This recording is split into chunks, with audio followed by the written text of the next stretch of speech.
হলো গিয়া রতিতেই সতী, আবার রতিতেই ক্ষতি, আবার রতি হয় সেই জগৎপতি। এর অর্থটা কি দয়া করে আমি নয়ন শেখের কাছে জানতে চাই। আর সাথী বৈদেশির কাছে প্রশ্ন হলো গিয়া মারফতে বেদ ইয়াদে খোদা, মারফতে বেদ কিভাবে হলো, ইয়াদে খোদায় কিভাবে পাইলো, সেটা আমরা জানতে চাই। কি জানতে চান না? তাহলে আমরা দয়া করে দুইজন মডার্ন শিল্পী আনছি, তাই না? এই মডার্ন শিল্পী যদি এবারকার সুন্দর করে এই প্রশ্ন উত্তর দিতে পারেন তাহলে আগামী তো ইনশাল্লাহ তাদেরকে আবার আমন্ত্রণ করব। কি বলেন আমাদের প্রশাসন? আলহামদুলিল্লাহ, অতি সুন্দর করে গান রাখলেন আমার কাকাজি নয়ন শেখ। ভাবের অভাব নাই, সুরের অভাব নাই।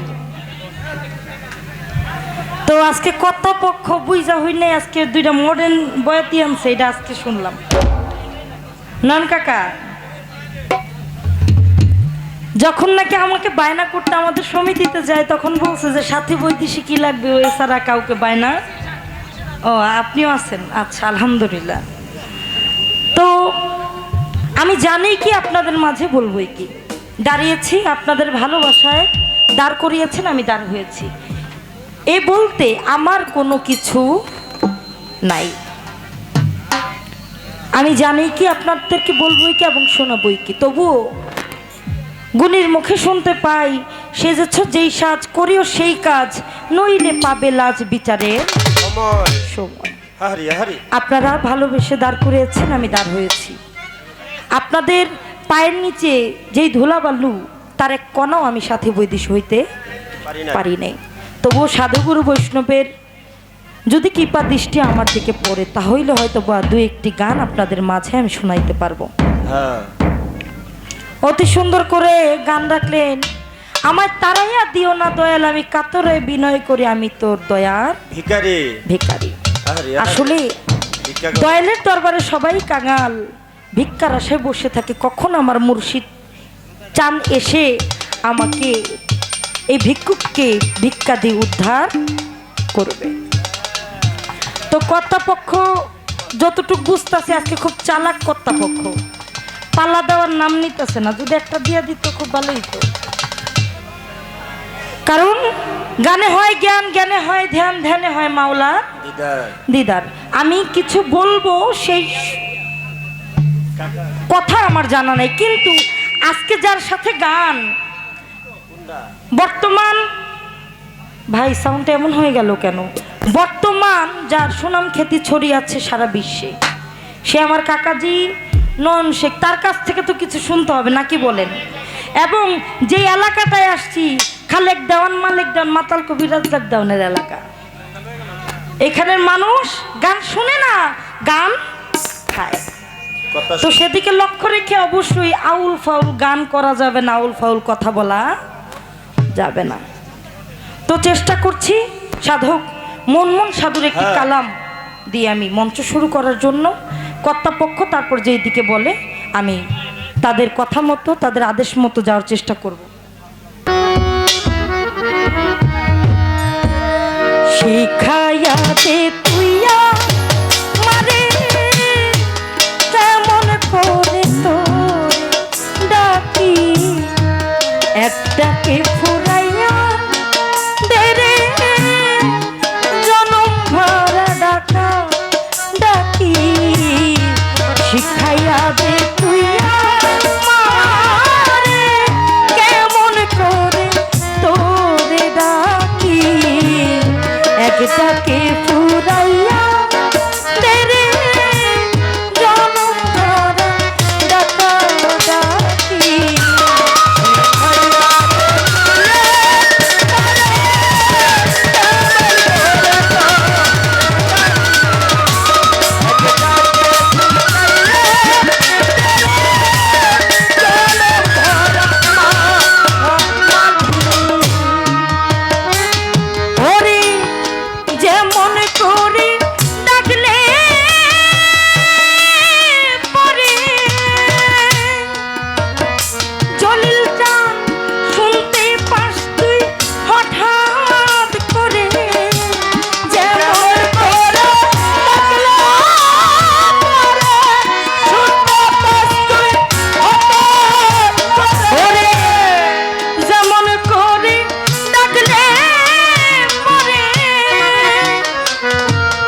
একটাকে ফুরাইয়া তেরে জনম ভরা ডাকা ডাকি।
জলিল চাঁদের ঘাটে ওরে কি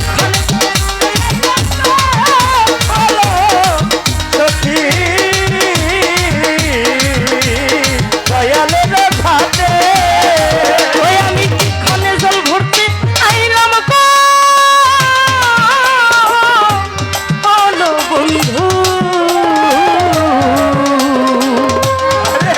বাবা তোমারও না ঘাটে ওরে আখি জলে ঝলঝলানো ভাইয়া গেল পাতাগুলো ঝলঝলে ভাবে পিরিতি পিরিতি তারাই তারাই তারাই চলে যার ভাবে পিরিতি পিরিতি তারাই তারাই তারাই চলে যার পিরিতি। আসলে কিছু না বললে আমার বাবাজি কি নিয়ে দাঁড় হবে, এই জন্য ভাবলাম একটা পয়েন্ট তার কাছে রাখি, নাকি বলেন? রাখেন রাখেন, কারণ আগেই বলেছি গানে হয় জ্ঞান, জ্ঞানে হয় ধ্যান, ধ্যানে হয় মাওলার দিদার। কি হলো ভাই, এত আতাতি করো কে? বেশি আতাও না। হ্যাঁ, এক এক লেভেলে রাখো ভাই, ভোকাল বাড়ো, ভোকাল তো কমে গেছে, নাকা নাকা লাগতেছে ভোকাল তো কমে গেছে।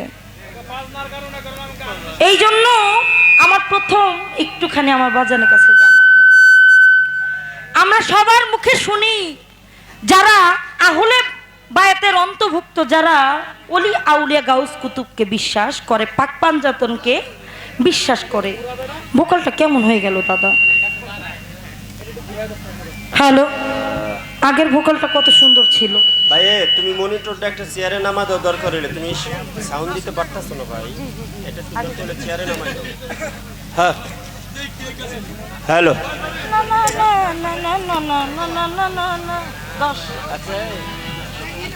ঠিক আছে।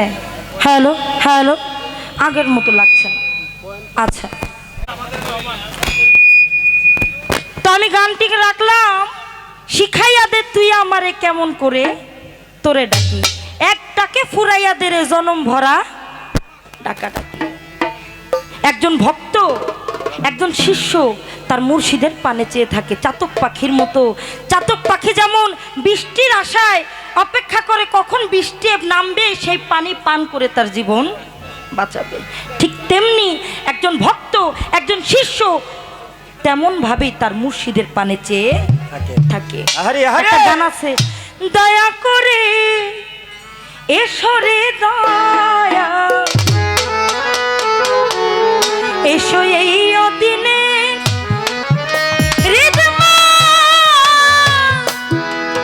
ঝাড়ে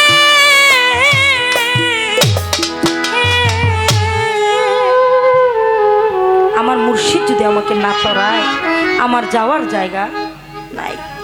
তো সেদিক থেকে কিছু মানুষ আসতে চায়, বায়াত গ্রহণ করতে চায়, কিন্তু তারা, আপনি তো আমার জোরের ভাই, কিছু মানুষ আসতে চায়, মুরিদ হইতে চায়, কিন্তু মানুষের অনেক কথায় প্রেক্ষাপটে তারা মুরিদ হইতে পারে না, একটু সংশয়ের মধ্যে পড়ে যায় যে এটা সত্যিই কি আছে নাকি সত্যিই নাই। আপনি এইটা নিয়ে একটু আমাদের সামনে আলাপ আলোচনা করবেন। আমি ছোট করেই আপনার কাছে জানার রাখলাম। আমি চেষ্টা করছি দয়ালের নামে একটি গান রাখার জন্য, সময় অনেকটাই হয়ে গেছে। এখন কিন্তু একটা মিলন মেলার একটা আয়োজন থাকে, পীর ভাই নিয়ে, পীর বোন নিয়ে যে মিলন মেলাটা হয়, আশিক আর মাসুকের খেলাটা হয়, সেইটা একমাত্র ওই আশিক আর মাসুকই বুঝতে পারে। তা আমি চেয়েছিলাম আমার নবীর নামে একটি নাত রাখবো, আমার বাবাজি রাখবো না, আমি ভান্ডারি একটি শান রাখি, কারণ প্রথমেই করেছি, কারণ আমার আল্লাহ বলেন যে আসরে, যেই মজলিসে আমার দীনবন্ধুর গুণগান করা হয় না, সেই আসরে মজলিসে আমি আল্লাহ পাক রহমত ঘোষিত করি না। আমার আল্লাহ পাক বলে, হে বান্দাগণ, হে মুমিনগণ, তোমরা যদি, যার কারণে তোমাদেরকে সৃজন করলাম, তোমরা যদি তার গুণগান না করো, আমি কি উসিলায় সেদিন তোমাদেরকে শাফায়াত করব। একজন মুমিন বান্দা যতটুকুই বলুক না কেন, যতক্ষণই বলুক না কেন লা ইলাহা ইল্লাল্লাহ, লা ইলাহা ইল্লাল্লাহ, আমার আল্লাহর দরবারে ততক্ষণ পর্যন্ত কবুল হয় না যতক্ষণ না পর্যন্ত তার পাশে মিশিয়ে না বলবে মুহাম্মাদুর রাসূলুল্লাহ সাল্লাল্লাহু আলাইহি ওয়াসাল্লাম। সবাই একটু বলি বাবা সুবহানাল্লাহ। সেই নবীর উম্মত হয়ে আসতে পারাটা কত ভাগ্যের বিষয়, আমরা উম্মত হয়ে সেটা বুঝি না। সবাইকে বোঝার তৌফিক দেখ, যারা বুঝে তারা ভালো, আর যারা না বুঝে আল্লাহ তাদেরকে বোঝার তৌফিক দেখ। ও ভান্ডারি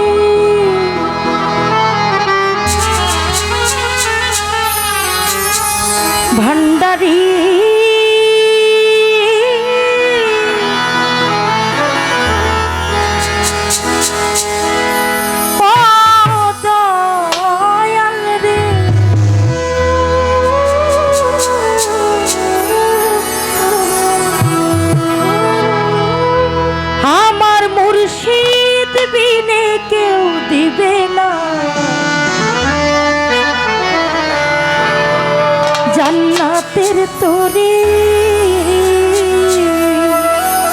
বাবা গান গান ঠিক আছে বাবা আলহামদুলিল্লাহ ওই আমার বাবা সিন্ধু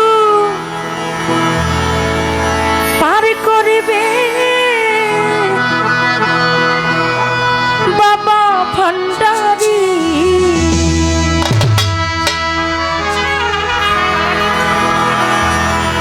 আমার মুর্শিদ বিনে কেউ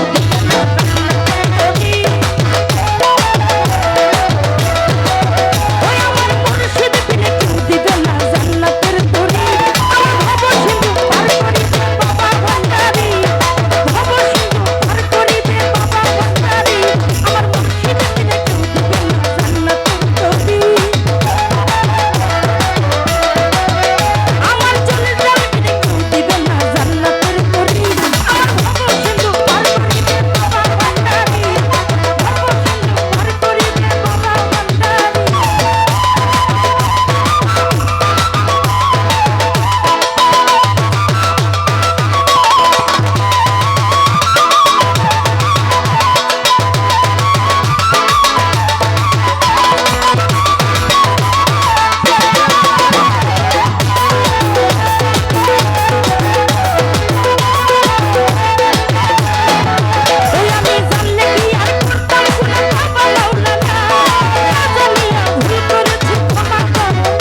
প্রীতি যারাই যারাই জানে রে,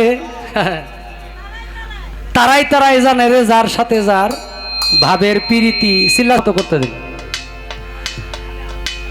গান শুনলাম, শিখায়া দে তুই আমারে কেমন করে তোরে ডাকি, এক ডাকে ফুরাইয়া দে আমার জনম ভরা ডাকা ডাকি। কেমন করে ডাকলে পরে শুনতে পাস তুই হঠাৎ করে। হ্যাঁ, সব কিছুই শুনে বাবা। যদি ডাকার মতো মুখটাকে ডাকার মতো, মুখটাকে ডাকার মতো, হৃদয়টাকে পবিত্র করে ওইটাকে ডাকার যোগ্য করে তারপরে ডাকতে হবে। তাই সাধক বলছে, ফরিদের মন মন্দির কানা ভরে গেছে আবর্জনা, তাই তো বন্ধু কথা কয় না, এ আবর্জনার ঘরে হয় না উদয়। মধু খাবলান্তা মধু মরার আগে একবার মরেই মরা নয়, দেহের মরা স্বভাব ছেড়ে স্বভাব ধর। এখন নাম শিখাইয়া দিলে নাম ডাকতে পারবা বাবা, কিন্তু নাম যেই আদব নিয়া যেই পবিত্রতা সহিত ডাকার প্রয়োজন, এই পবিত্রতা আগে অর্জন করতে হবে। এই জায়গায় একটা গান আছে, আগে একটা গান গাইয়া তার একটু জায়গাটা পরিষ্কার করে। সহজে কেউ পায় না তারে, সহজে কেউ পায় না তারে, পাইলে হয় কাঁদিতে। গোলক হতে গোলকের না পেলেন ধরাতে, গোলক হতে গোলকের না পেলেন ধরাতে।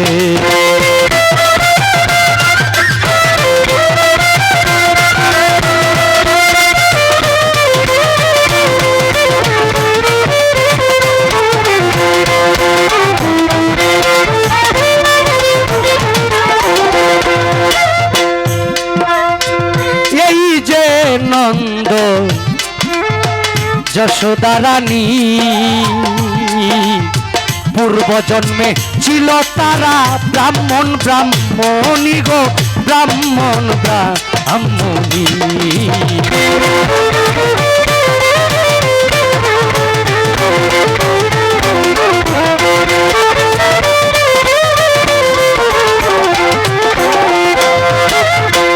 এই যে নন্দ যশোদা রানী, হায় রে পূর্ব জন্মে ছিল তারা ব্রাহ্মণ ব্রাহ্মণী।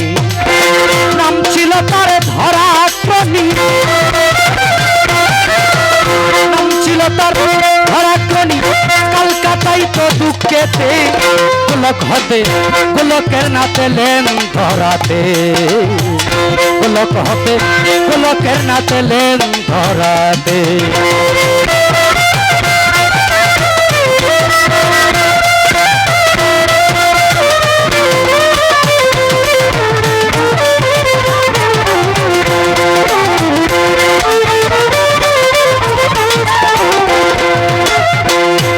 একদিন অতিথি রূপে গেল নারায়ণ, ব্রাহ্মণীকে বললেন গিয়া করাইতে ভজন।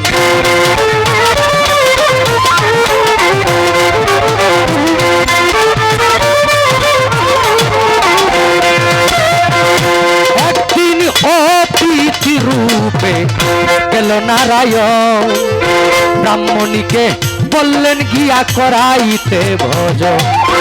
কি দিয়া করিব সেবা, কি দিয়া করিব সেবা, কিছুই নাই তার ঘরেতে। গোলক হতে গোলকের না পেলেন ধরাতে, গোলক হতে গোলকের না পেলেন ধরাতে।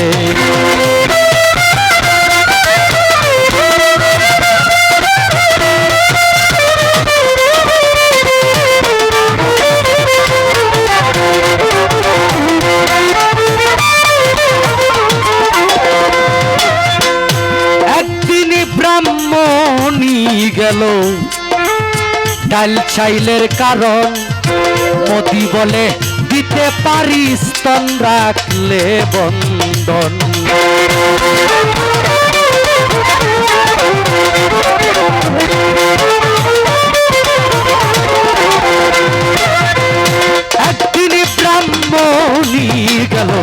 ডাইল চাইলের কারণ মোদি বলে দিতে পারিস তন রাখলে বন্ধন অবশেষে স্তন কাটিয়া অবশেষে স্তন কাটিয়া সেবা করে অতীতে পুলক হতে পুলকের না পেলেন ধরাতে পুলক হতে পুলকের না পেলেন ধরাতে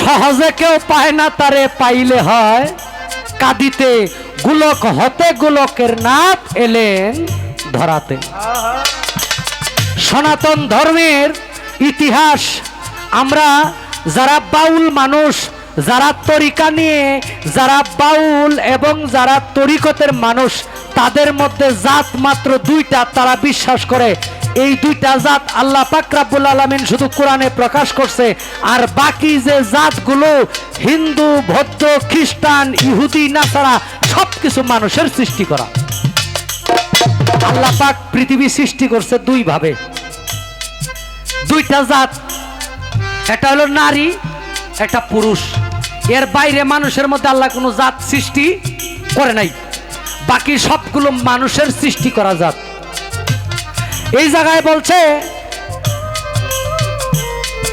যখন অতীত রূপে নারায়ণ তার ভক্তের বাড়ি গেল ব্রাহ্মণ ভক্ত গুরু সেবা নেওয়ার জন্য তখন সেই অতীত সেবা করার জন্য সে নিজের সন্তানকে কর্ণ রাজা নামক এক রাজা ছিলেন সে নিজের সন্তানকে বলি দিয়া দিলেন নারায়ণ তথা অতীত সেবা করার জন্য কর্ণ রাজাকে বলছে তার গুরু যে তোমাকে যদি আমি গুরুর দোহাই দিয়া তোমার কাছে কেউ কোনো কিছু চায় তুমি তাকে খালি হাতে ফিরাইয়া দিবা না ছোট তখন কর্ণ রাজার কাছে মানুষ যায় বলে আপনি আমারে ওইখান থেকে দুইটা বলদ দিয়া দেন ওইখান থেকে আমার একটু জমি দিয়া দেন এইভাবে নিতে নিতে লাশ যখন দিতে রাজি না হয় তখন বলে আপনার গুরুর দোহাই দিলাম নয়তো আমি খালি হাতে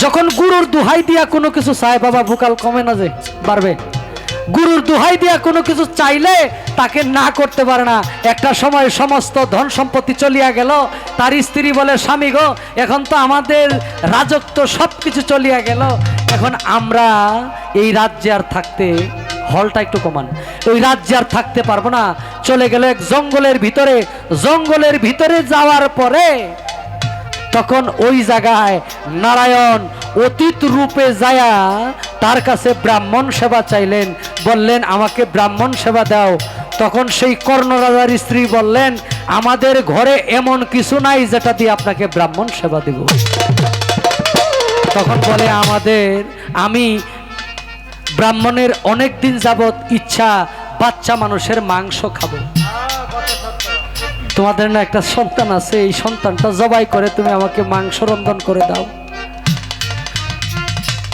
তখন সে নিজের সন্তানকে জবাই করে সেই অতীত সেবা করলেন সেবা করার পরে বললেন আমি একা কোনো সেবা নেই না আমার সাথে একটা ছোট বাচ্চার প্রয়োজন তখন বললেন আমাদের ঘরে একটা বাচ্চাই ছিল একটা সন্তান এটাই আপনার ব্রাহ্মণ সেবাই দিয়া দিলাম আমাদের কাছে আর কোনো সন্তানাদি নাই তখন ব্রাহ্মণ বললেন মাঠে গিয়া দেখো অনেক বাচ্চা খেলা করতেছে ওই জায়গা থেকে একটা বাচ্চা নিয়ে এসে আমার সাথে ব্রাহ্মণ সেবাই তুমি দিতে হবে যায়া দেখে মাঠে যেই সন্তানকে জবাই করে এই ব্রাহ্মণ সেবাই লাগাইলেন তার সেই সন্তানই মাঠে যায়া খেলা করতেছে এটা ছিল পরীক্ষা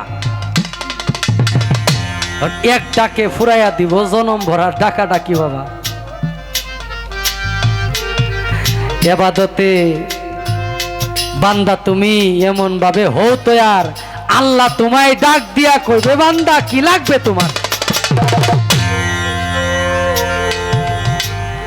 ইবাদতে এমন ভাবে নিজেকে করো তৈয়ার আল্লাহ তোমায় ডাক দিয়া বলবে বান্দা কি লাগবে তোমার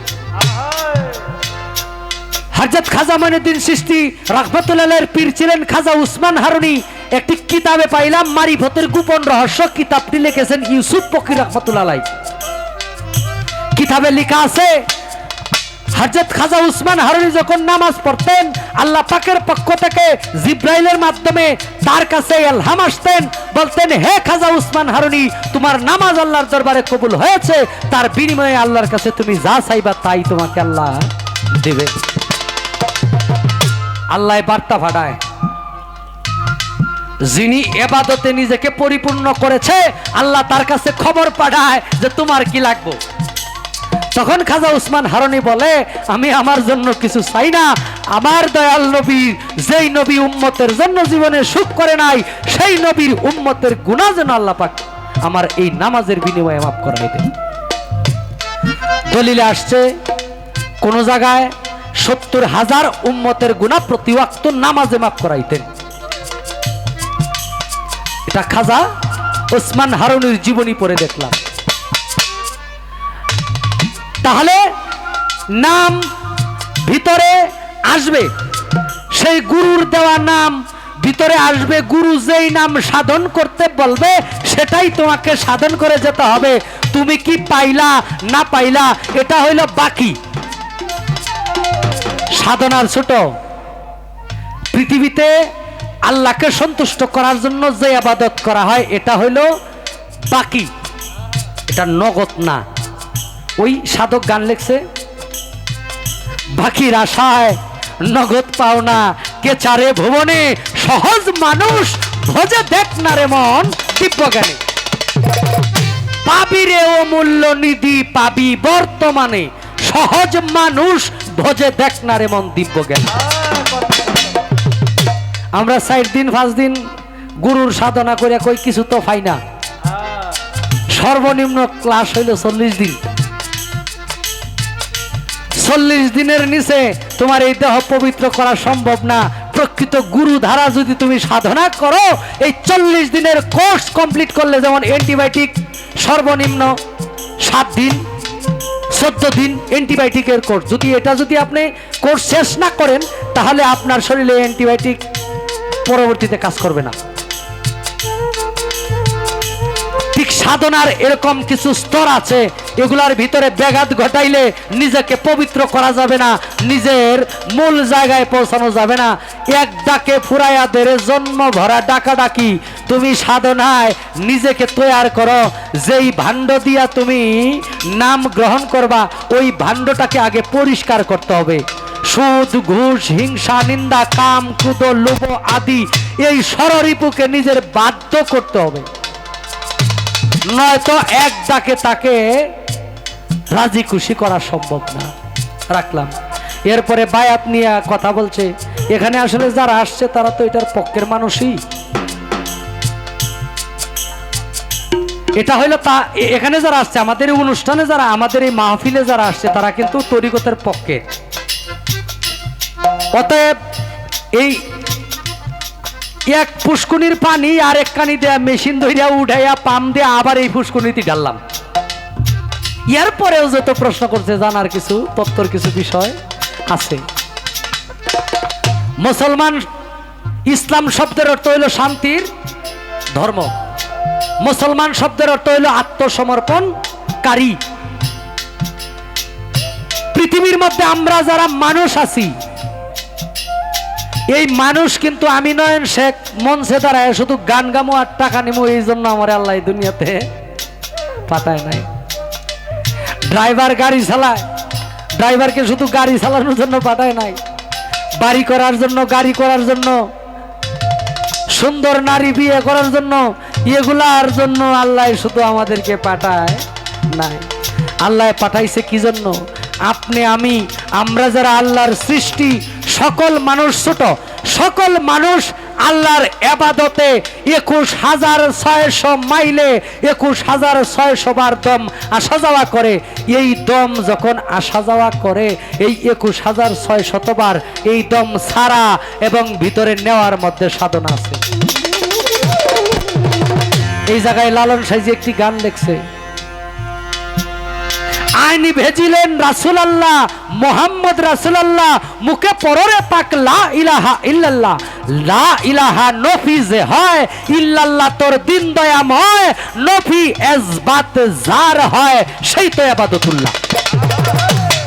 এখন এই নফি এজবাত জিকির যার হাসিল হয়ে গেছে সেই ব্যক্তি ইবাদতুল্লাহ হয়ে গেছে। নফি এজবাত জিকিরের কিছু সিস্টেম আছে, যেমন ছোট নফি এজবাত জিকির হলে মানুষ হাইটে যায় রাস্তা দিয়া, প্রতি কদমে কদমে এই নফি এজবাত জিকিরের নাম জপতে হবে এবং তার দৃষ্টি থাকতে হবে। একটা মানুষ যখন নামাজে দাঁড়ায় যে জায়গায় সেজদা করে ঠিক দাঁড়ায় যখন সূরা পাঠ করে তখন এই সেজদার জায়গায় তার চোখের দৃষ্টি থাকে। কি দৃষ্টি কি ডাইনে বামে থাকেনি? এই মানুষটা হেঁটে যাওয়ার সময় এই দৃষ্টিটা থাকবে নামাজে দাঁড়ানো অবস্থায় যে জায়গায় দৃষ্টি থাকে এখান থেকে মাত্র 2.5-3 হাতের ভিতরে অতটুক যাবে। ডাইনে কি বামে কি বিশাদ সামনে কি এটা দেখার কোনো সিস্টেম নাই। এইভাবে যে সাধনা করে হাঁটতে পারবে হাঁটার মধ্যে সাধনা, এটাকে নফি এজবাত কয়। এই জিকির আপনি ঘুমাইলে হবে, এই জিকির আপনি হেঁটে গেলে হবে, এই জিকির আপনি গান শুনতেছে এখানে জিকির চলতেছে ওই কলব জারি। এখন বায়াত যেই ব্যক্তি নিল না সেই ব্যক্তি নিজেকে চিনতে পারল না। বায়াত যে ব্যক্তি নিল না সেই ব্যক্তি আল্লাহকে চিনতে পারল না। যেই ব্যক্তি বায়াত নিল না সেই ব্যক্তির ভিতরে অহংকার রয়ে গেল। বায়াত শব্দের অর্থ যে আত্মসমর্পণ করলো, বায়াত শব্দের অর্থ আল্লাহকে চেনা, আল্লাহকে জানা। নিজেকে যেই ব্যক্তি চিনতে পারলো সেই ব্যক্তি আল্লাহকে চিনতে পারলো। নিজেকে একা চিনা সম্ভব না। এই যে একটা গান দাও না,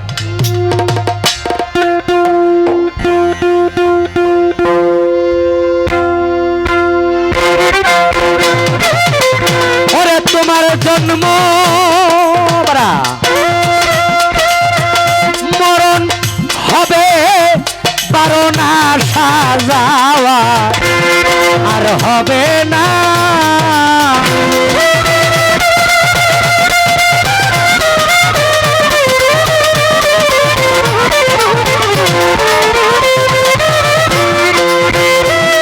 তোমার জন্ম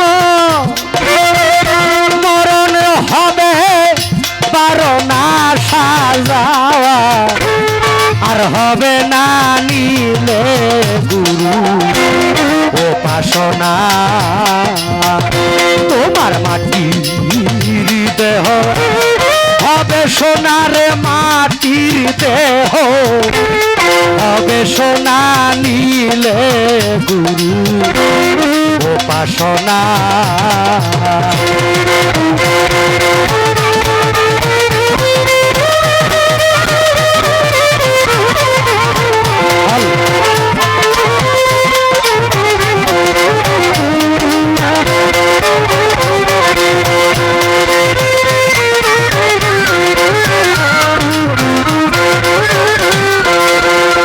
মনরে ওরে নবী মন মন মন মনরে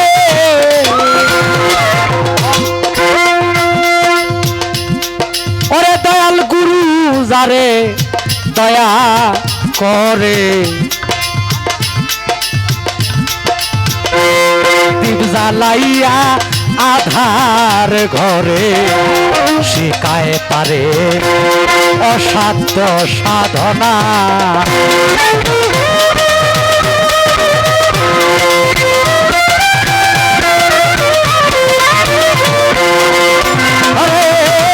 গুরু যারে দয়া গো করে দীপ জ্বালাইয়া আধার ঘরে শিকায় তারে অসাধ্য সাধনা। ওরে করলে সাধনে পালায় সমন তার মরণে ভয় থাকে না।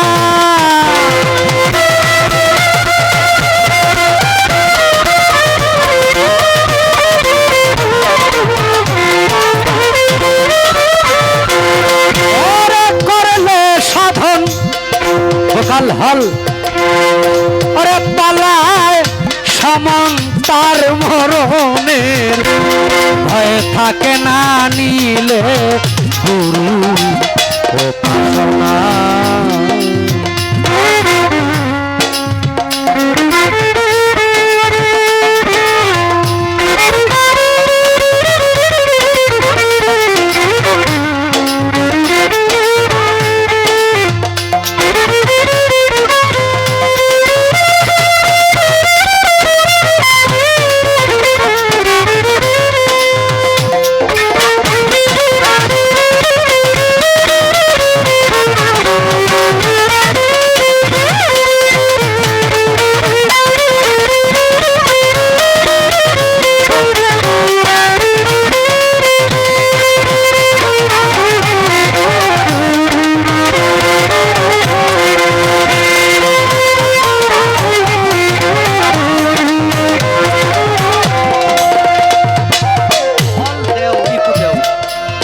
মনরে ওরে লুবি মন মন মন মনরে তুমি জন্ম লইয়া এই মানব কুলে অহংকারে ভুইলাই রইলে মানব জমিন আবাদ করলি না।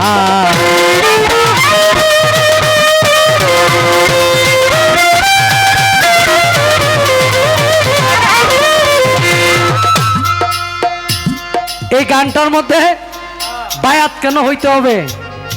আমাদের সুফি ভাষায় বলা হয়ে গেছে, তোমার মাটির দেহ হবে সোনা, নীলে গুরুর উপাসনা। তোমার জন্ম মরণ হবে বারণ, আসা যাওয়া আর হবে না। দয়াল গুরু যারে দয়া করে দীপ জ্বালায়া আধার করে শিখায় তারে অসাধ্য সাধনা, সাধন করলে পরে পালায় সমন তার মরণের আর ভয় থাকে না। তুমি জন্ম নিয়া মানব কুলে অহংকারে ভুলে রইলে এই মানব জমিন আবাদ করলি না। আল্লাহ মাধ্যম ছাড়া কোনো কিছু করে না। আছে কোনো প্রমাণ? আল্লাহ মাধ্যম ছাড়া কিছু করে না। যেমন রিজিকের মালিক কে? রিজিকের মালিক আল্লাহ। তাহলে আপনার জমিনে ধান লাগানো লাগে কেন? উসিলা উসিলা। আমি ময়মনসিংহ এখানে আসছি, আমার আনছে কাটা আল্লাহ। তাহলে গাড়ি ব্যবহার করলাম কেন? উসিলা। আপনাকে আমাকে সৃষ্টি করছে কে?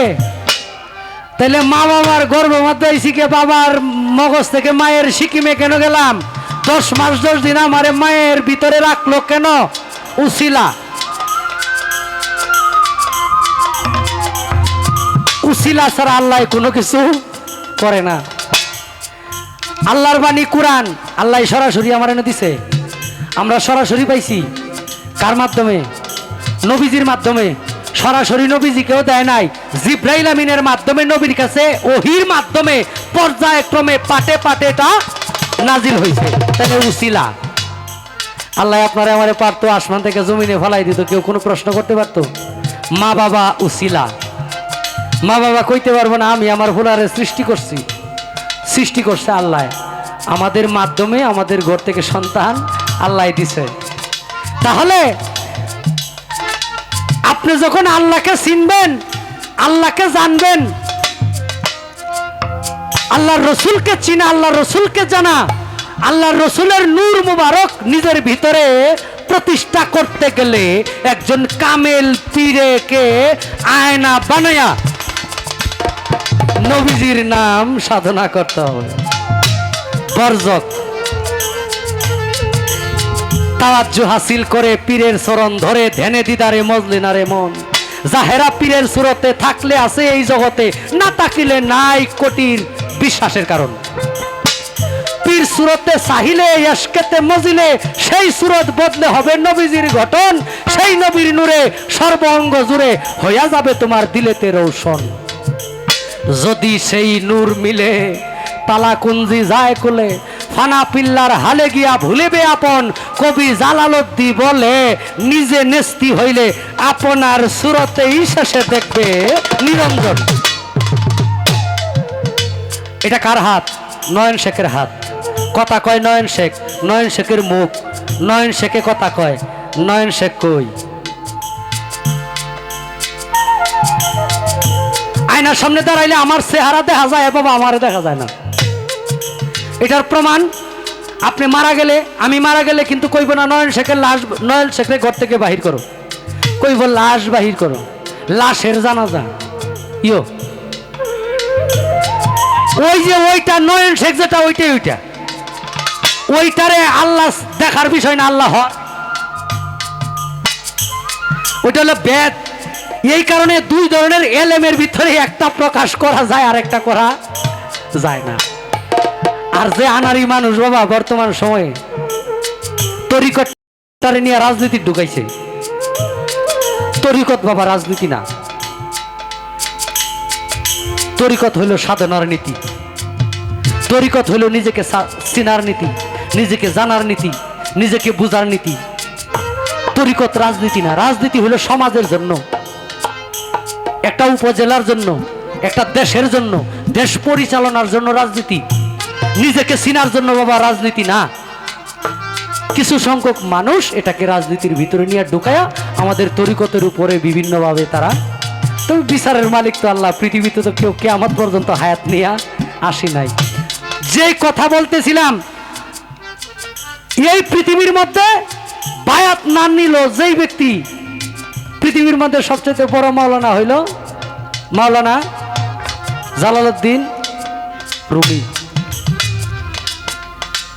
তিনার কিতাবে লেখছে মসনবী শরীফে, যার পীর নাই তার পীর। এখানে যারা আছেন তো পীর খালি ধরলেই হবে না, আর 90% মুরিদের মুরিদগিরি হয় না। হাসা কথা কইলে কালকার থেকে আমার গান অনেকেই শুনতো না, কিন্তু হাসা কইতে হইব কেমনে? 90% মুরিদ বাবা বায়াত নেই, আমি তরিকত পালন করে, কিন্তু পীরে যে সাধনা দিল ওই সাধনার মধ্যে আমি নাই। মাসে বছরে একদিনও সাধনাই বই না, মুরাকাবা মুশাহেদা এগুলার মধ্যে বই না, বাবার দরবারে বছরে একদিনও যাই না। এটাকে পীর মুরিদি বলে না। আর যাই গিয়া বায়াত নিয়ে নিবেন, এটাও পীর মুরিদের মধ্যে নাই। আপনি দলিল পড়ে দেখবেন, আমার কথা না। মারিফতের গোপন রহস্য পড়বেন, যারটা ভালো লাগে তারটা পড়বেন, ওইটার মধ্যে লেখা আছে। আপনি যাই যে বায়াত হয়ে যাবেন না, আপনি 10 দিন 20 দিন 40 দিন পর্যন্ত দেখবেন ঘুরিয়া। তারে যদি আপনার ভাল লাগে, তারে যদি আপনার ভালো লাগে, কারণ একবার মাথা বিক্রি করলে এটা আর বিক্রিকৃত মাথা আর বিক্রি করা যায় না। বিক্রিকৃত মাল ফিরায় আনা, বায়াত মানে বিক্রি হয়ে যাওয়া। নিজের ইচ্ছা শক্তিকে, নিজের কাম ক্রোধ লোভ মোহ মদ মাৎসর্য আমিত্ব নামক বস্তুকে বিক্রি করে দেওয়া দয়ালের কাছে, যাতে আমার এই আমিত্ব দিয়ে আর কোনোদিন কোনো খারাপ কামে লিপ্ত না হয়। বায়াত মানে তওবা, তওবা মানে শর্ত আছে। আপনার যেদিন বায়াত নিলেন এর পূর্বের গুনাহ আপনার দয়াল মাফ করে দিল, বা আপনার দয়ালের উসিলায় মাফ হয়ে গেছে, এরপরে আর যদি আপনার পুনরায় এই গুনাই করতে থাকেন, এটাকে বায়াত বলে না। তাই বলছে শিষ্য কিরে মুখের বচন, শিষ্য শিশু সরল লেখা সুবাসিত হুলের মতন। মুরিদ মানে মরা লাশ, গোসল দেওয়া গুরুর কাজ, লাগিয়ে জ্ঞান আতর সুবাস খুলে দেয় শিশুর অন্তর। এই মরায় যদি লড়ে সরে, মরায় যদি লড়ে সরে, গুরুজি ছয় না তারে, শিষ্য হবে কেমন করে গুরবে জন্ম জন্মান্তর। মানে বায়াত নিয়ে চোখ দিয়ে খারাপ দেখলেন, কান দিয়ে খারাপ শুনলেন, মুখ দিয়ে খারাপ কইলেন, পা দিয়ে খারাপ রাস্তায় গেলেন, এটাকে বায়াতের শর্তের মধ্যে পড়ে না। এই শর্তগুলা পালন যে করতে পারলো সেই প্রকৃত বায়াত নিতে পারলো, এবং প্রকৃত ভাবের মরা আত্মসমর্পণ করতে পারলো, তারই এক ডাক হাসিল হয়ে গেল। রাখলাম, রাখো। যখন আমাদেরকে এইভাবে খোঁচা দেওয়া হয়, তখন ভিতর থেকে এটা পাগলের ভাব চলে আসে। হ্যাঁ, যদি খোঁচা দেও তাহলে বাবা তুমি কথা কইবা 1 মিনিট 2 মিনিট, আমার দিয়ে কইবা 1 ঘন্টা, পরে পাবলিক কই বুঝে এই সারাই খালি ভেজাল মারে।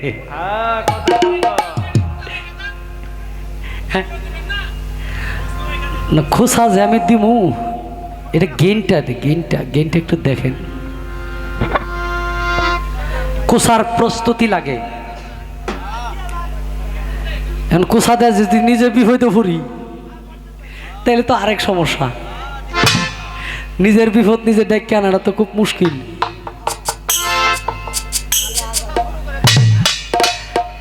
এই পৃথিবীর মধ্যে মানুষ যদি বুঝতো মানুষকে আল্লাহ কেন পাঠাইছে, তাহলে মানুষের দ্বারা এত খারাপ কর্ম হইতো না। আমরা মরে যাব জানি, মনে প্রাণে মানতে চাই না, ঠিক নেই?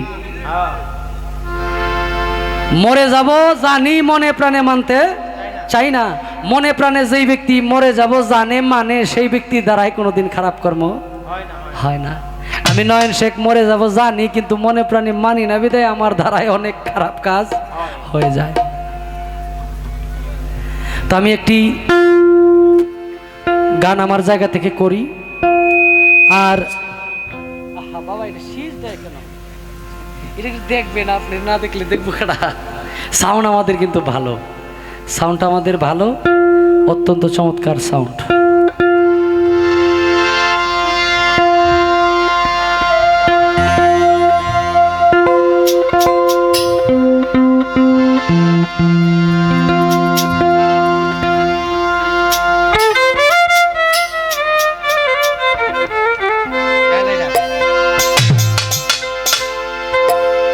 ও প্রেম কি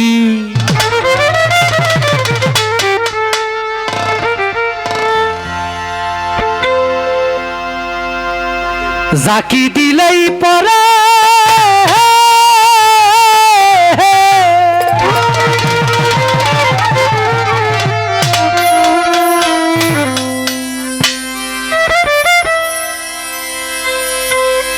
এটা কবি গানে প্রশ্ন রাখছে, প্রেম কি কখনো গাছে ধরে? প্রেম কি জাকি দিলেই পরে? না। প্রেম করছিলেন ওয়াসকুরুনি, প্রেম করছিলেন ওয়াসকুরুনি, না দেখা নবীজি রে। প্রেম কি কবু গাছে ধরে রে?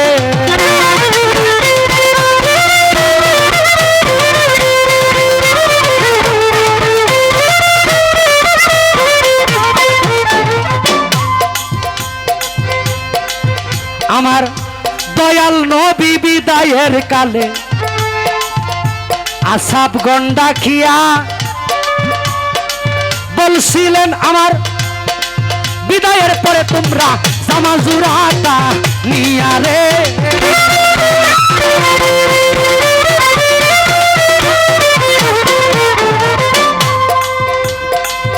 নবী বলে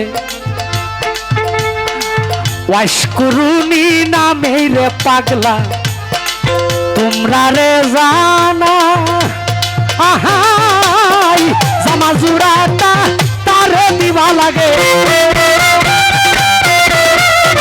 জামাজুরাটা তারেই দিবা লাগে, আল্লাহ রে দুহায় রে।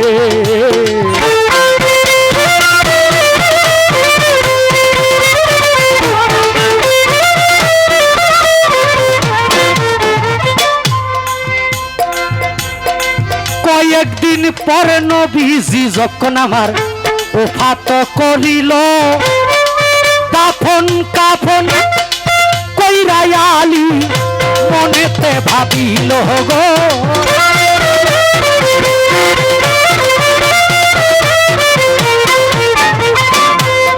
আলী বলে কোন দেশেতে থাকে রে পাগলা?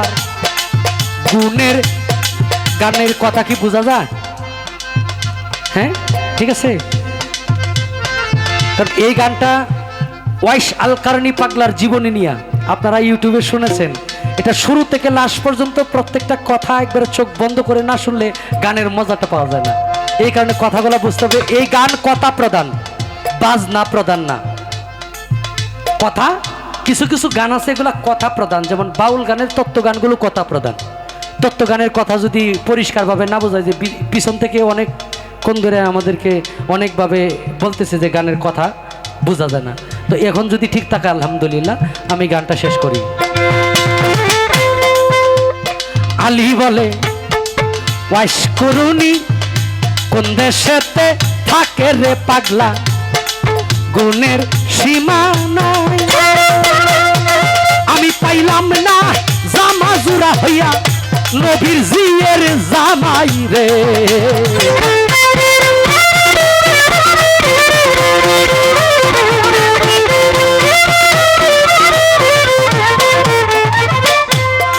দাফন কাফন কইরা গোয়ালি রওনা দিল করে যারে পায় তারে জিগায় তোমরা সিনোনি পাগলা রে গো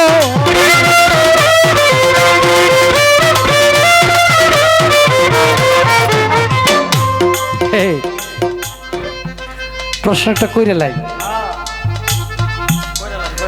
আমাদের সাফায়েতের কান্ডারিকে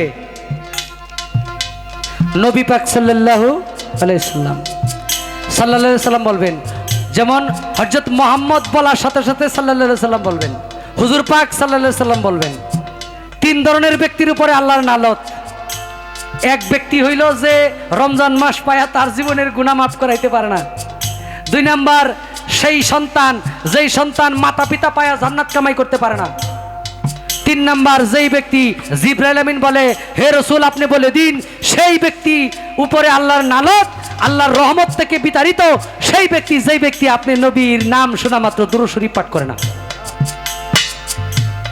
এবং এই বৃদ্ধার দুই আঙ্গুলে চুম্বন করা আমাদের জন্য বড় একটি কাজ এই বৃদ্ধার দুই আঙ্গুলিতে আমার নবীর নূর মোবারককে লক্ষ্য করে চুম্বন করা হয় বেহুশের চৈতন্য দান কিতাব কাজী বেনজির হক চিশতি লিখেছেন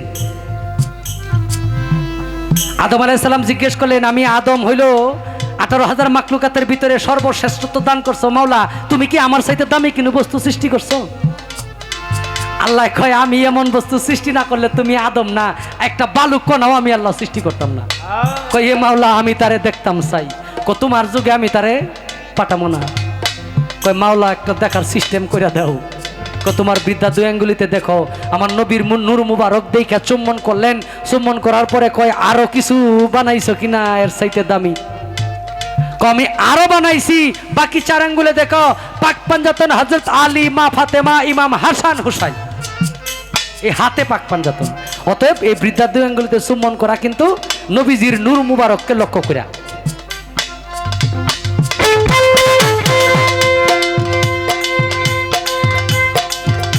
কিছু দূরে গিয়া গোয়ালি কিছু উটের রাকালে পাইল রাকাল গনের কাছে আলী জিজ্ঞাসা করিল রে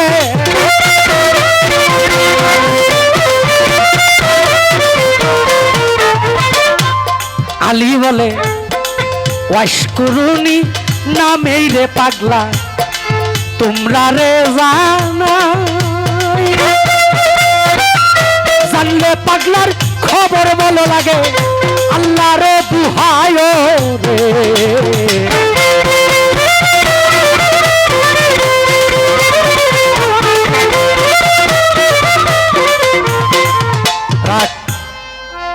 হ্যাঁ নবী পাক সাল্লাল্লাহু আলাইহি সাল্লাম যদি কাল হাসরের দিন শাফায়াত করে যেহেতু গুরু এবং শিষ্য কোনো ধারারই পালা না যে যেখান থেকে মারতেছে কেউ কামান মারতেছে কেউ বুলেট মারতেছে আবার কেউ হাতের অস্ত্র ব্যবহার করতেছে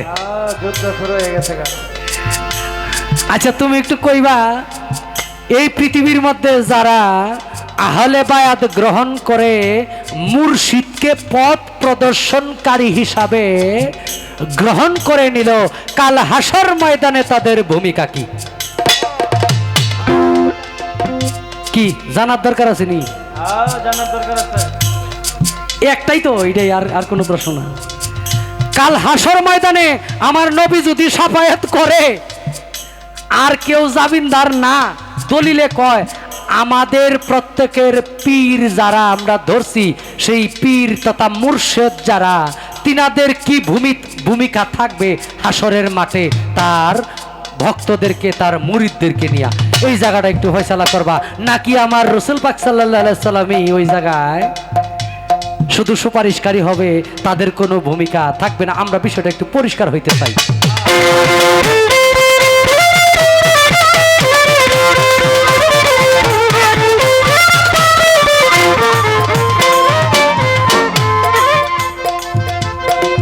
উটের রাকাল কয় ওয়াইশ কুরুনি নামটাই আমরা জীবনেও শুনছি না কামাল ভাই, তবে ওয়াজ্জা নামে পাগলা থাকে রে পাহাড়ে ঠিকানা গো।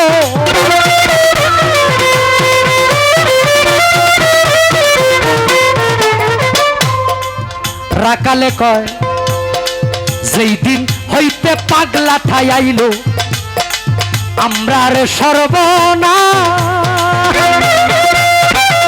পাগলা রে দেখি আরে আমরা পাগলা রে দেখিয়াই আমরা উঠে কায়না গাছ রে।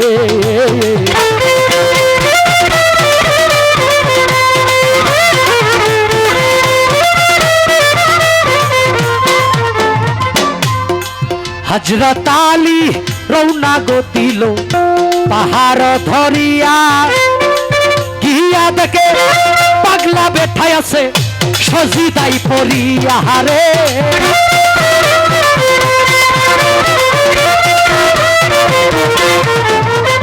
আসসালামু আলাইকুম কইয়া আলী যখনই দাঁড়াইল ওয়ালাইকুম সালাম কইয়া পাগলা মাথাটা ভাসাইল রে।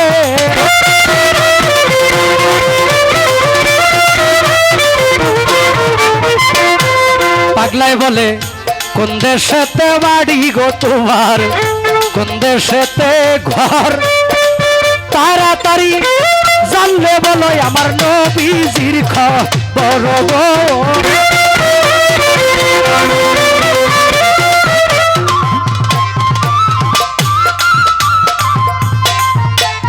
আলী বলে মদিনাতে বাড়ি গো আমার, মদিনাতেই ঘর, আমার সুরজিনী হয় দিনের পয়গাম্বর গো।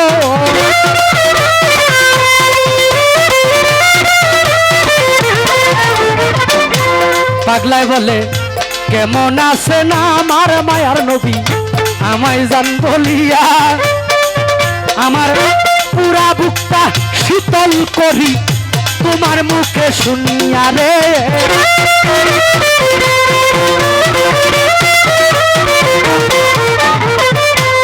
আলী বলে শ্বশুর আমার পৃথিবী হইতে গেছে বিদায়ী হইয়া, এই নিন আপনার জামা জোড়ায় আমি আপনার যাই দিয়া গো।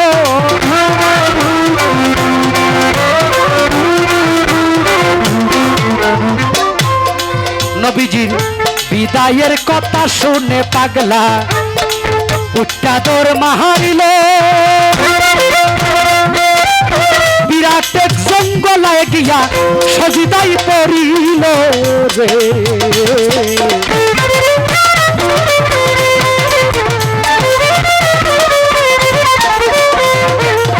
বিরাট এক জঙ্গলায় গিয়া সজিদাই পড়িয়া বলে আরেসটা টান দিয়া যাইব আল্লাহ আজকে জমিনে নামাইয়া রে।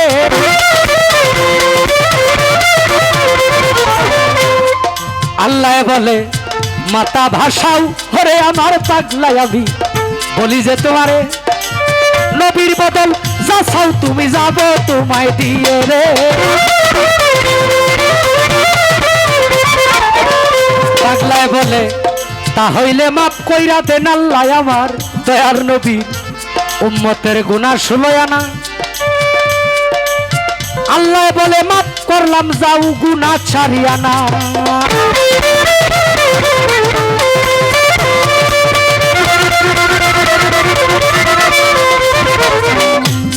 পাগলাই বলে ও রে আল্লাহ কিছুতেই হবে না, মাফ করিতে হবে তোমার গুনাহ ষোলয়া না।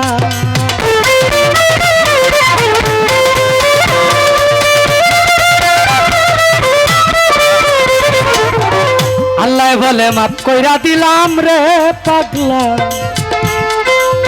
গুনায় আষ্টয়ানা পাগলাই বলে ও গো আল্লাহ আমি মাথা ভাসাইতাম না।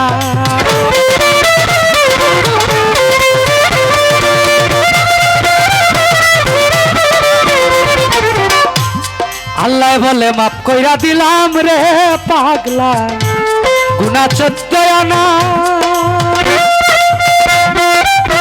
এমন সময় হযরত আলী পাগলার কাছে হয় রুয়ানা রে।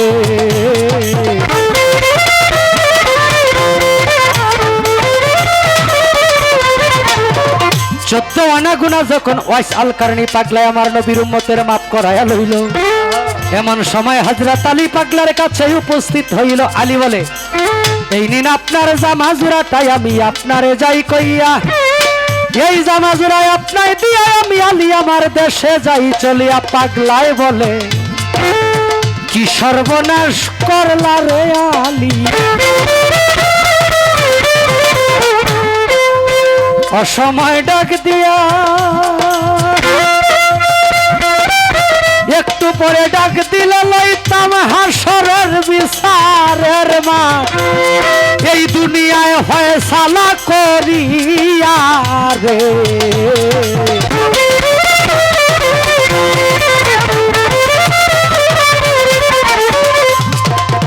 পাগলায় বলে আমি স্বপ্নে শুনছি আমার দয়ার নবীর উহুদ যুদ্ধের ময়দানে 2টি দন্দন মোবারক গেল শহীদ হইয়া। কোন দন্তটা শহীদ হইল গো আলী আমি সন্দেহ করিয়া, একটি একটি করে 32টি দন্ত আলী আমার দিয়াছি ফালাইয়া। আমি নবীর পাগল দাবি করব কেমনে,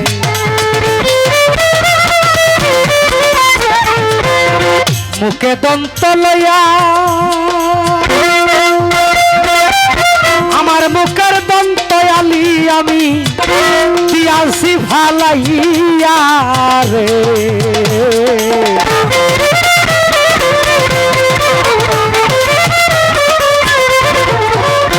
তাই বলছে পাগল পাগল সবাই দাবি করি, কামাল ভাই এই দুনিয়ায় পাগল আমরা আছি অনেকজন। আমি টাকার পাগল, ধনের পাগল, গাড়ির পাগল, বাড়ির পাগল, নারীর পাগল। আসল প্রেমে এই জগতে মজেছি কয়জন গো,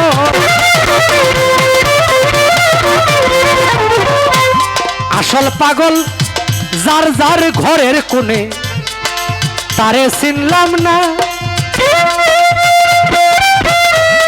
আবেদ আলী হইছে রে পাগল, আবেদ আলী হইছে পাগল নিজেরই চিনিল না রে। প্রেম কি কখনো কাছে ধরে।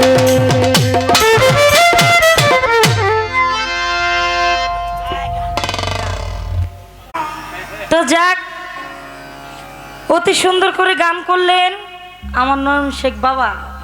আব্বা আব্বা আমি একটি পয়েন্ট ধরে দিয়েছিলাম, সেদিক থেকে তিনি অনেক সুন্দর কথা রাখলেন, যেটায় আমি কমতি পাইনি আলহামদুলিল্লাহ।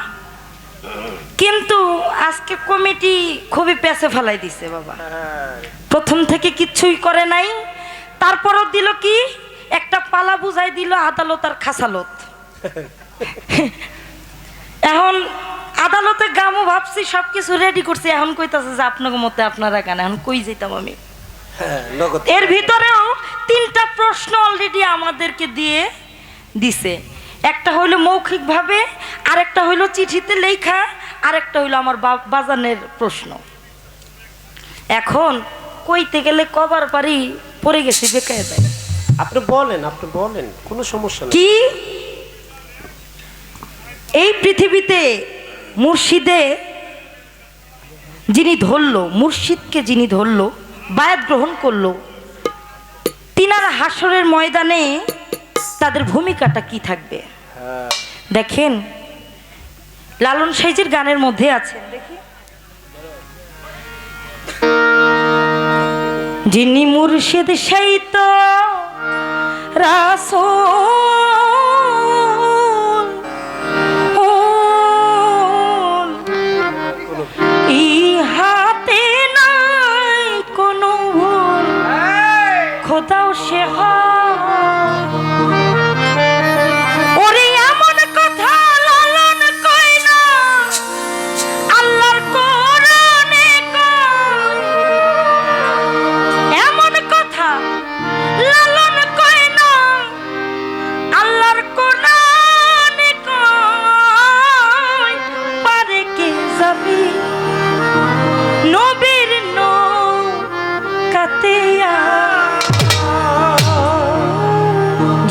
যে মুর্শি সেই তো রাসূল, ইহাতে নাই কোনো ফুল খোদাও সে হয় হয়। রুহানি জগতে যখন আমার আল্লাহ একাশ্বর ছিলেন, তার কিছুই ভালো লাগলো না, তখন তিনি মনে করলো যে আমার একজন বন্ধু দরকার। তখন তিনি কি করলেন, তার থেকে কিছু নূর তিনি ঝরিয়ে সৃষ্টি করলেন মোহাম্মদী নূর। মোহাম্মদী নূরকে বললেন, হে নূর, তুমি বলো আমি কি তোমার প্রভু নই? নূর প্রথমে একটু অস্বীকারই করলেন, কারণ সমান সমান ভালোবাসা যদি হয়ে যায়, দেখবেন আপনি যদি সমান কাউকে ভালোবাসেন, সে আপনাকে মূল্য দেবে না, আপনার থেকে একটু কম বা আপনার থেকে একটু বেশি। যদি কাউকে ভালোবাসেন, হয়তো বা মূল্য দিব, নাহলে মূল্য আপনি পাবেন। তো নূরকে জিজ্ঞাসা করলো আমার স্রষ্টা, হে নূর, আমি কি তোমার প্রভু নই? তিনি বলল, না, তুমি তোমার, আমি আমার। আমার। তাকে কিছু ভাগ করে দিলেন। তারপর যখন তার নূরের শক্তি কমে গেল, তখন বলল, ইয়া কালুবালা, তুমি আমার স্রষ্টা, তুমি আমার প্রভু। সেদিক থেকেই আসছে গুরু শিষ্যর ভাবতত্ত্ব বিশেষ। তারপর যদি বলেন, এই মানব জগতে, মায়ার জগতে এসে আমরা যেই ধার্মিকতা পালন করি, যেই ধার্মিকতা পালন করি, এটা হইল ইসলামের একটি ধর্ম। হজ, যাকাত, নামাজ, রোজা, এগুলো আমার রাসূল তার মুমিনদের জন্য, তার উম্মতের জন্য এনে দিয়েছেন। আরেকটি পথ দিয়ে গেছেন, গাদিরে খমে আমার নবী যখন এই দুনিয়া মায়া ত্যাগ করে চলে যাবেন, পর্দা নেবেন, গাদিরে খমে বলেছিলেন, হে মুমিনগণ, তোমাদেরকে বলে রাখছি, তোমাদের জন্য রেখে গেলাম আমি দুটি জিনিস, একটি হলো আহলে বায়াত, একটি হলো আল্লাহর বাণী কোরআন, আর একটি হলো আহলে বায়াত। আহলে বায়াত, আহলে বায়াত। তখন আবু বকর সিদ্দিক বলে উঠলেন, হুজুর, আপনি আমাদেরকে ছেড়ে চলে যাবেন, আমরা বুঝতে পেরেছি,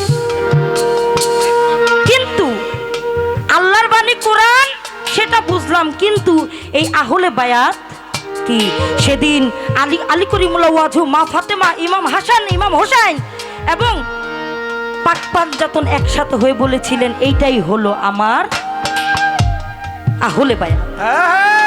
যে নাকি আমার আলীর হাতে হাত রেখে বায়াত গ্রহণ করলো, সে আমার হাতে হাত রেখে বায়াত গ্রহণ করলো, আর যে নাকি আমার হাতে হাত রেখে বায়াত গ্রহণ করছে, সে স্বয়ং আল্লাহর হাতে হাত রেখে বায়াত হয়ে গেছে।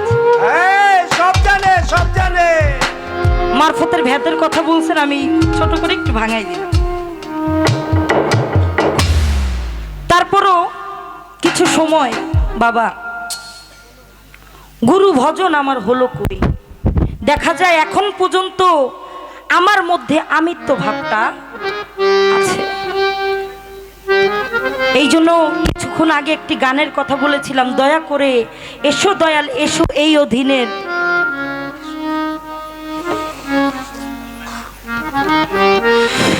একটা ভাবের সময় যদি এটা নষ্ট করো, কি বলবো বলো? তুমি জ্যাকটা চেঞ্জ করে দাও, জ্যাকটা চেঞ্জ করে আরেকটা দাও।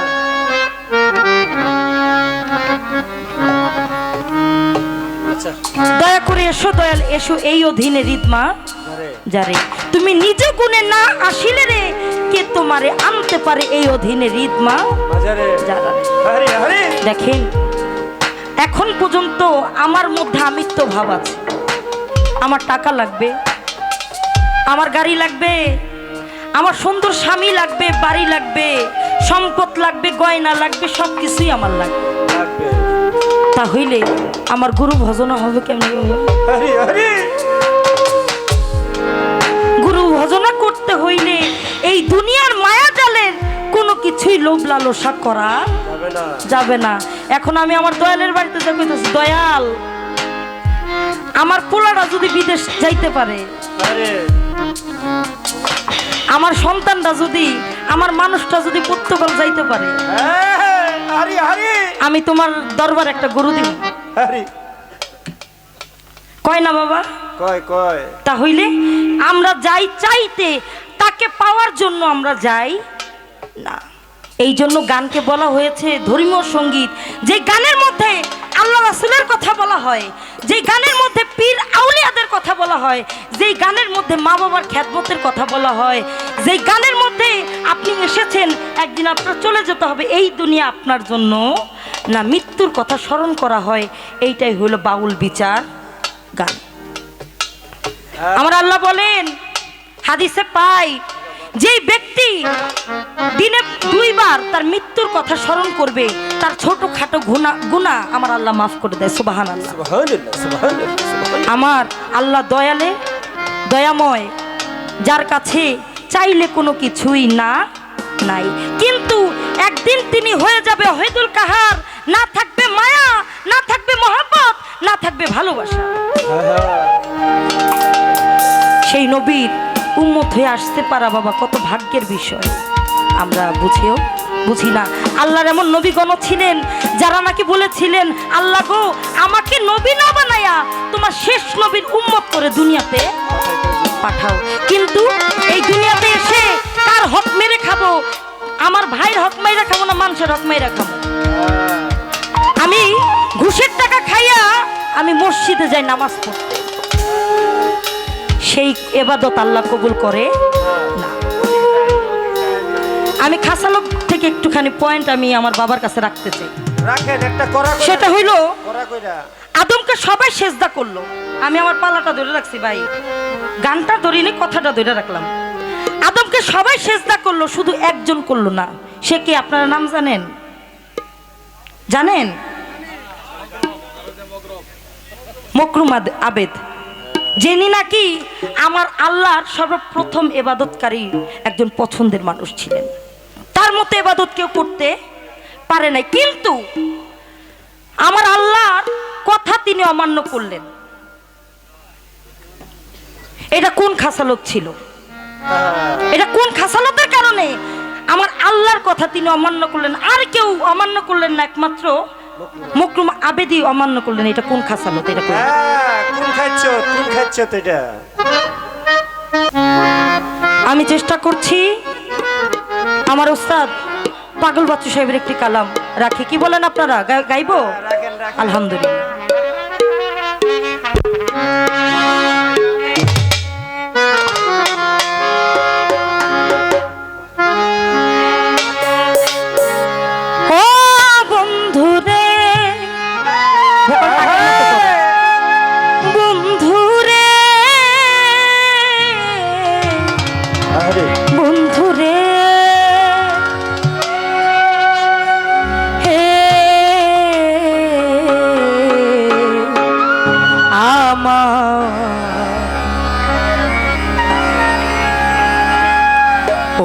দয়াল রে ও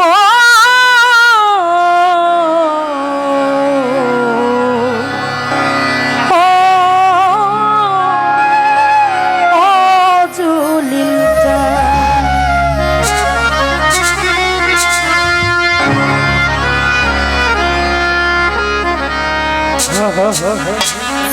হরি হরি। আবার কবে তুমি আসিবে গো ফিরে?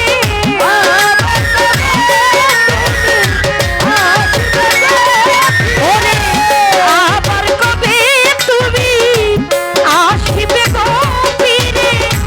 একবার আমায় বলো না, বলো না, আমি যে তোমার পাগল, আমায় চিনো না গো।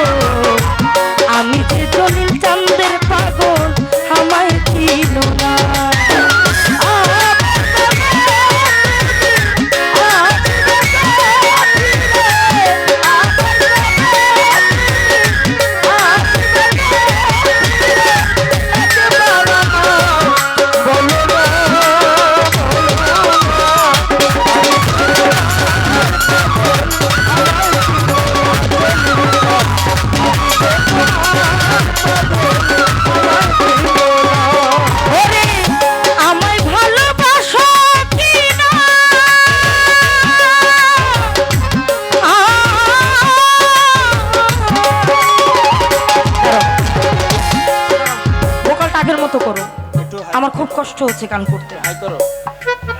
লাউড করো। আমি তো মুখ দিয়ে সোজা গান করতে পারবো না, আমার তো চারিপাশে মানুষ আছে। হ্যালো হ্যালো, আগের মতো করো ভাই, তোমার কাছে সব কিছু ভাই, একটু দাও না ভাই। দাও দাও। ওরে আমায় ভালোবাসো কি না, তোমায় ভালোবেসেছি, তোমার কাছে থাকবো বন্ধু হইয়া চিরদাসী।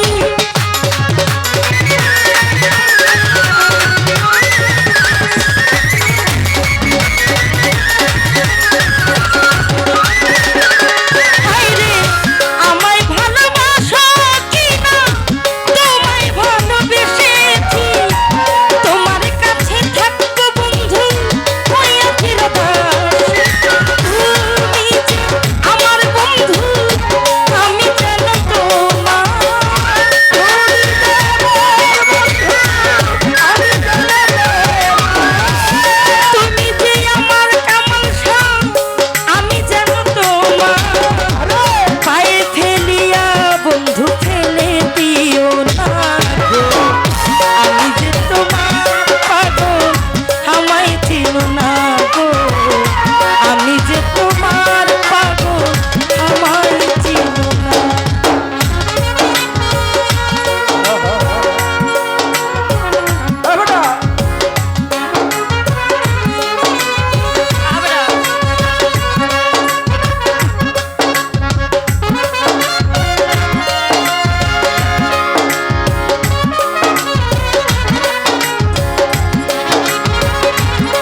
আমার মা আমারে বিপদে ফেলাইছে। ওই একটি গান আছে, বলে পাগল দ্বিজ দাসে কৃপা করো নিজ দাসে, আমি জননীর জটর বাসে আর যেন না আসি। আমি কিসে দোষী হে দয়াল, আমি কিসে দোষী? এখন আমি যেন এরম মায়ের সাথে আমার পরবর্তীতে যদি কোনো পাপ টাপের কারণে আবার পুনর্জন্ম হয়, আমারে যাতে এরম মায়ের লগে আর গান না দেয়।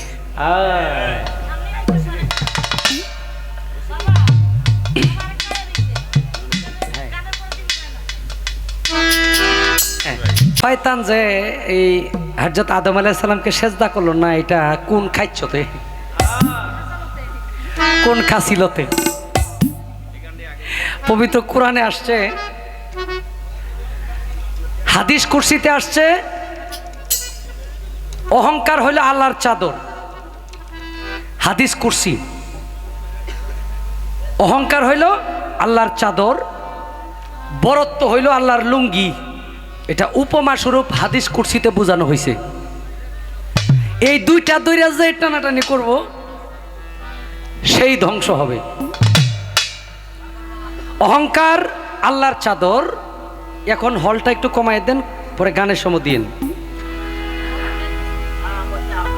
শয়তান কোন খাসিলতে, কোন খাচ্ছতে মূলত সে সেজদা করে নাই তার অহংকারে। কি অহংকার? 6 লক্ষ বছর বন্দিগি করলেন আজাজিল। একটা জাতি ছিল, এই জাতি সমস্ত জাতি ধ্বংস করে আল্লাহ পাক রব্বুল আলামিন ফেরেশতারা দেখলেন একটা ছোট বাচ্চা বেঁচে আছে। এখানে অনেক বড়, এটা ইতিহাসটা অনেক বড়। তখন ফেরেশতারা জিজ্ঞেস করলেন, এ আমার এলাহি সমস্ত আবার দিলেন হলটা। এক কথায় বুঝবেন, কথা বলার সময় হল থাকলে এটা রিপিট করলে কথাটা ভালো লাগে না। যাই হোক, আল্লাহর রহমত আপনার উপরে থাকুক। সারা তো ভালো লাগছে না, সাউন্ড ভালো। তো আল্লাহ পাক বললেন তাকে তোমরা নিয়ে আসো। প্রথম আসমান থেকে একবারে 7 আসমান পর্যন্ত সে ইবাদত করতে করতে আপনার প্রমোশন পাইতে পাইতে একবারে সমস্ত নূরের ফেরেশতার সর্দারে পরিণত হয়েছে। মূলত আজাজিল কিন্তু নূরের তৈরি না, সে আগুনের সৃষ্টি এক জাতি। যখন আল্লাহ সমস্ত ফেরেশতাদেরকে নিয়ে বৈঠক করলেন, আমি আদম সৃষ্টি করব মাটি দ্বারা, ফেরেশতারা বললেন আমরাই তো আপনার ইবাদতের জন্য যথেষ্ট, মাটি দিয়ে কেন আদম বানাবেন? আল্লাহ কইল আমি যা জানি নিঃসন্দেহে তোমরা তা জানো না, তোমাদের সাথে পরামর্শ করতেছি, তোমরা কইলে বানামু, না কইলে বানামু না, এরকম না। ফেরেশতারা বললেন আপনি কি এমন জাতি সৃষ্টি করতে চান যাহা পৃথিবীতে যায় মারামারি কাটাকাটি, ভাই ভাইকে মারবে, বাবা সন্তানকে মারবে, সন্তান বাবাকে মারবে, এরকম? আদম বানাইলেন, বানানোর পরে সমস্ত, আমি সংক্ষিপ্ত করে দিলাম আলোচনাটা, সমস্ত ফেরেশতাদেরকে বললেন তোমরা এই মাটির আদমকে সেজদা করো এবং আমার সৃষ্টির মধ্যে 18,000 মাখলুকাতের মধ্যে তাকে আমি সর্বশ্রেষ্ঠত্ব দান করলাম। এই দুইটা জায়গায় আজাজিলের ফেসটা লাগছে। এ কইল আমি 6 লক্ষ বছর ইবাদত করলাম, আমারে শ্রেষ্ঠত্ব না দিয়া মাটি দিয়ে আদম বানাইছে, আমি নিজের হাতে মাটি খাম্বির করছি, ওইটারে আমি বাউ করছি, আমারে দিয়ে বাউ করায় এখন ওইটারে কই আমি সেজদা করতাম। আবার তারে শ্রেষ্ঠত্ব দান করছে, সর্বশ্রেষ্ঠত্ব দান করছে। 18,000 মাখলুকাতের ভিতরে সর্বশ্রেষ্ঠত্ব দান করে দিল, সর্বোচ্চ সম্মানিত করলো মাটির আদমকে। শয়তানের আজাজিলের ভিতরে অহংকার ঢুকে গেল, কয় না আমি আগুনের তৈরি, সে মাটির তৈরি, তারে আমি সেজদা করব না। তার ভিতরে অহংকার ঢুকে গেল। মূলত আল্লাহর কারিগরি বাবা, জালাল কা সাহেব গান লিখছে, আদমকে নিষেধ করলা গন্ধম খেও না, গন্ধমকে হুকুম করলো পিছন ছেড়ো না, বুঝিতে এই তাল বাহানা, সংসারে এই গন্ডগোল, মানুষ দিয়ে আল্লাহ ফুটাইছে ফুল। যে গন্ধম খেয়ে আদম হলো গুনাহগার, আজ পর্যন্ত আমরা তাহা করিতেছি আহার, হযরত আদম হাওয়া সেই গন্ধম, এই হইল কথার মূলামূল। আদম যেই গন্ধম খায়া ব্যস্ত থেকে বিতাড়িত হইছে, এই গন্ধম খাই আমরা এখন ব্যস্ত যাই। গন্ধমের আকৃতি কি জানেন? গমের ন্যায় পবিত্র কোরআনে আসছে, গম আছে না, গম গম গমটা যে একটা দেখবেন মাঝখান দিয়া দুইটা পাট, ওই গমের নেই ওইটা, ওই গন্ধম ওই বাড়িতে রাখানো দাও, গমের নেই দেখবেন।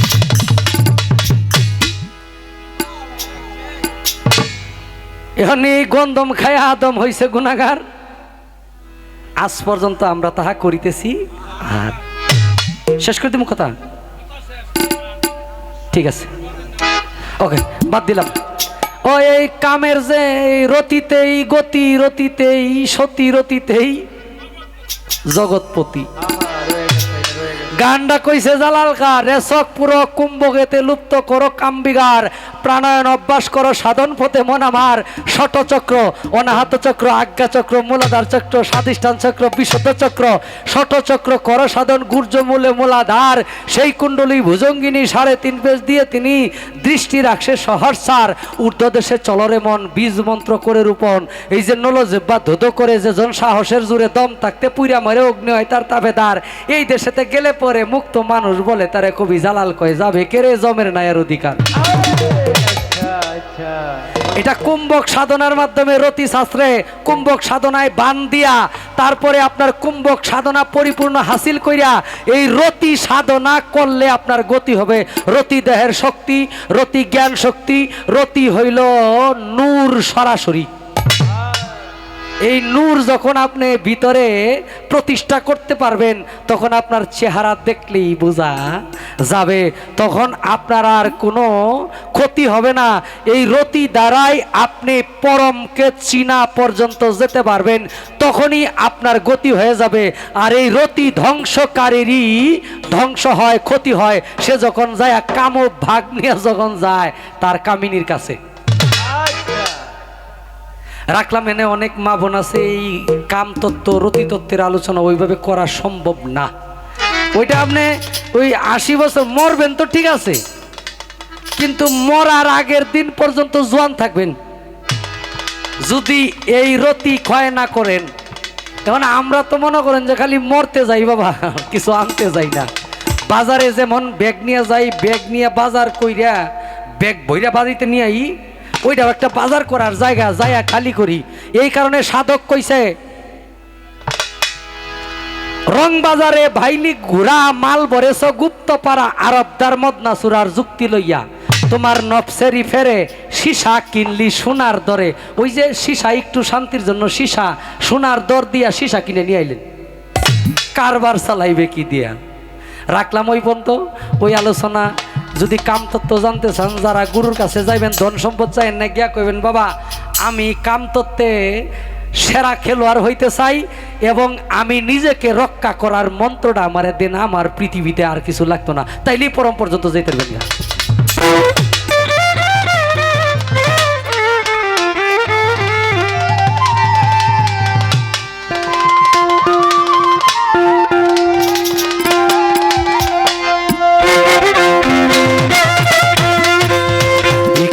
দুয়ারে খারা ভিক্ষা দিয়া বিদায় কর, ঘরের মালিক রে হলরি বাপ, খোদায় ভিখারি মরলে কলঙ্ক তোর আমার, ঘরের মালিক রে খোদায় ভিখারি মরলে কলঙ্ক তোর।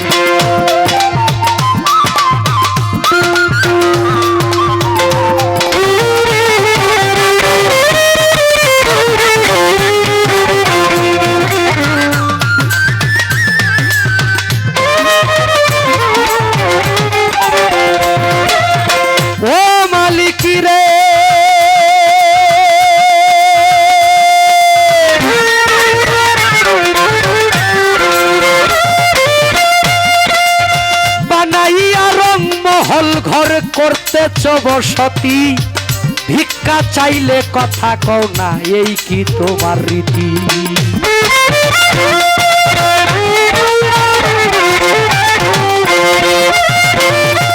বানাইয়া রংমহল ঘর করতেছ বসতি, ভিক্ষা চাইলে কথা কও না, এই কি তোমার রীতি? এই অভাগা যেই দিকে যাই বলে গো সরসর, বলে গো সরসর।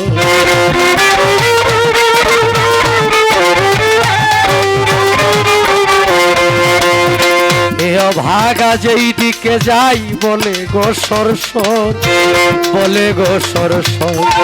কোরআনে প্রমাণ দিয়াছ, কোরআনে প্রমাণ দিয়াছ, কেউ নাই তোমার পর আমার ঘরের মালিক রে। কোদায় ভিখারি মরলে কলঙ্ক তোর আমার ঘরের মালিক রে। কোদায় ভিখারি মরলে কলঙ্ক তোর।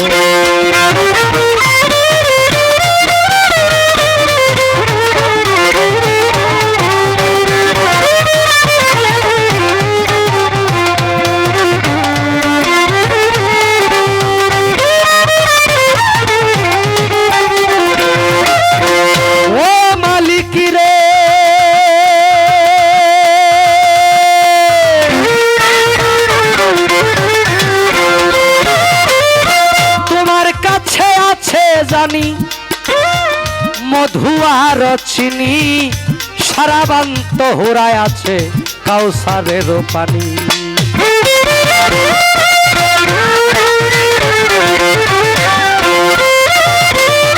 তোমার কাছে আছে জানি মধু আর চিনি, সারাবান্ত হোরায় আছে কাউসারের পানি। ওর গেলে মান আছে তোমায় করিতে আদর মালিক রে, করিতে আদর। ওর গেলে মান আছে তোমায় করিতে আদর মালিক রে, করিতে আদর। তুমি আমার আমি তোমার,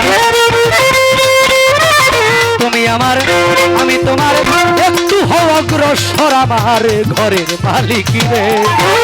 কোদায় ভিখারি মরলে কলঙ্ক তোর আমার ঘরের মালিক রে। কোদায় ভিখারি মরলে কলঙ্ক তোর।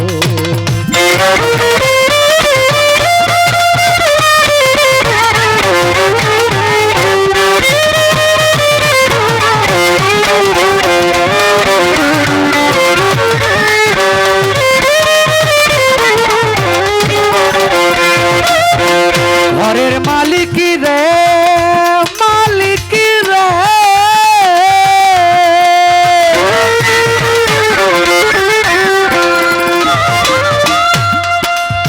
নম্বর যার কাম্বর তার নিশ্চয় হওয়া চাই, নইলে তোমার কলঙ্ক নাম রটিবে ঠাই ঠাই।